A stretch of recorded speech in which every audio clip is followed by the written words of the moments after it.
Shri Harikrishna Heights येथे अत्यंत व्याजबी दरात 25 अमेनिटीज आणि प्रशस्त पार्किंग सह 2 आणि 3 BHK रेडी पोझिशन फ्लॅट्स उपलब्ध. बुकिंग साठी संपर्क पार्श्वनाथ प्रोजेक्ट 9090787833.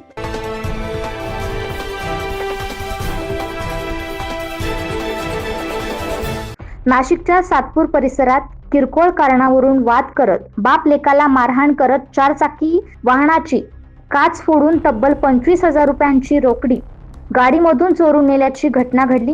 यात छत्रपती संभाजीनगर मधील बाप लेकाला देखील मारहाण केली आहे. यात व्यंकटी मांडे यांना जबरदस्त मारहाण करत कानाला जखम झाली आहे.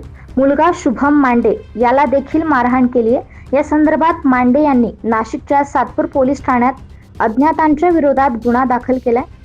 मांडे हे त्र्यंबकेश्वर वरून सातपूर रोडच्या दिशेने नाशिकला येत होते. यावेळी दुचाकीवरून 2 जणांनी तुम्ही आमच्या अंगावर चिखल का उडवला अशी कुरापत काढत वाद घालायला सुरुवात केली. जवळच असलेल्या दगडाने गाडीची काच फोडून बाप लेकाला मारहाण केली. या संदर्भात सातपूर पोलीस ठाण्यात गुन्हा दाखल करण्यात आला असून पुढील तपास पोलीस करत आहे. 9 न्यूज महाराष्ट्रासाठी प्रतिनिधी ज्ञानेश्वर अंधळे.